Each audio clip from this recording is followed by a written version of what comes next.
কবরে যাওয়া লাগবে কি লাগবে না? যাওয়া লাগবে না, কার কার হাত তোলেন? একজনও নাই নাই সবাই কবরে যাবেন? যাওয়া লাগবে, কেউ বাঁচতে পারবে না। দাদা চলে গেল, বাবা চলে গেল, মামা চলে গেল, আমারও যাওয়া লাগবে। সেলিব্রিটি চাই, আরো সম্পদের পাওয়ার চাই। ব্যস্ত, আমরা মহা ব্যস্ত। এত ব্যস্ততা কিসের? স্টপ, থামেন, অনেক হয়েছে, আর না। বসেন, একটু ভাবেন। দাদা চলে গেল, বাবা চলে গেল, মামা চলে গেল, আমাকেও চলে যেতে হবে।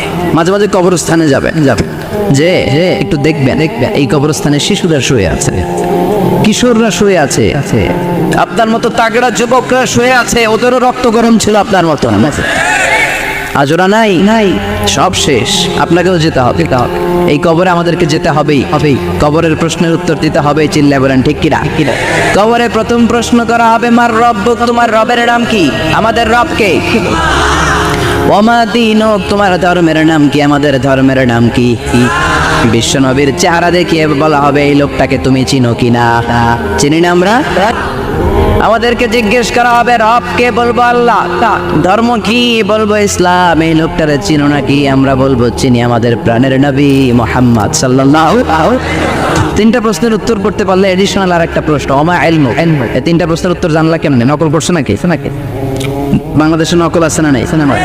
কোথায় নকল করে? হ্যাঁ, কিছু লেজেন্ড আছে দেখি, একেবারে জামার ভিতরে নকল, টুপির ভিতরে নকল, স্কেলের ভিতরে নকল, মৌজার ভিতরে নকল। আছে না? নাই।